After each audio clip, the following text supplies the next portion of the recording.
Hello guys, welcome back this our YouTube channel. आज आपका स्वागत है एक न्यू वीडियो में। इस वीडियो में हम बात करने वाले हैं Oppo A5X के बारे में। अगर आप भी ये फ़ोन यूज़ कर रहे हैं और आप भी इस फ़ोन में कैमरा एक्सेस इनेबल और डिसेबल करना चाहते हैं तो कैसे इनेबल और डिसेबल कर सकते हैं, आज की वीडियो में हम यही बात करने वाले हैं। चलिए इस वीडियो को करते हैं स्टार्ट। सबसे पहले फ़ोन को कर लेना है ओपन करेंगे, इस टाइप से इंटरफेस देखने को मिलेगा।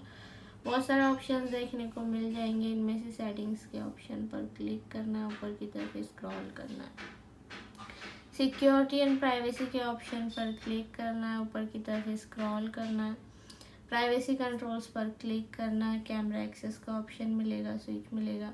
स्विच के राइट साइड क्लिक करेंगे, कैमरा एक्सेस इनेबल हो जाएगा। लेफ्ट साइड क्लिक करेंगे, डिसेबल हो जाएगा।